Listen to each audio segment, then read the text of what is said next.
Қайырлы күн достар, каналыма тіркеліп лайк баса кетіңіздер.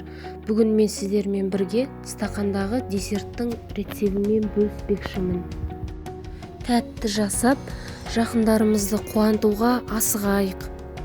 С0 категориялы 4 жұмыртқаны таза ыдысқа саламыз. Жұмыртқаның жоғарғы сұрыпты болуы біздің жасап отырған десертіміздің сапалы болуына өз әсерін тигізеді. Жұмыртқаны біркелкі болғанша миксерлеп, әбден араласқан жұмыртқаның үстіне 1 стақан қант саламыз. Кем дегенде 7-8 минут жұмыртқа мен қантты миксерлейміз. Үстіне 1 стақан қопсытқыш салып, одан ары қарай араластырамыз. Жұмыртқаны басып алмай, ақырындап араластырамыз. Ұнды бірнеше бөлікке бөліп салып араластырамыз. Яғни төменнен жоғарыға қарай біркелкі қылып араластырамыз.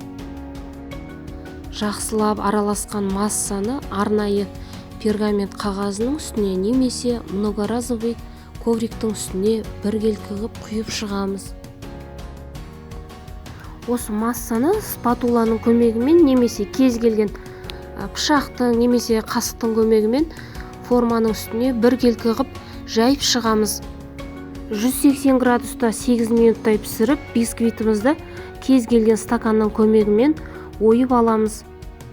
Бұл рецептен шамамен 4-5 стакан десерт шығады. Енді осы кесілген бисквиттерді арнайы стаканға салып, арасына крем жағамыз.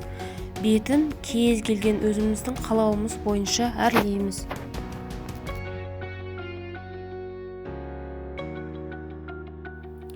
Бетіне мұздатылған клубника банан немесе кәдімгідей свежий банан қоюға болады.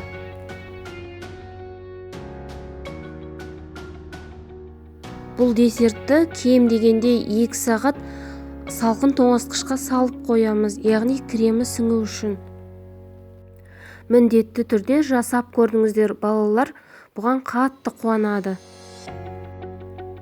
Көріп шыққандарыңызға рахмет. Егер десерт ұнаса, комментария қалдырамыз.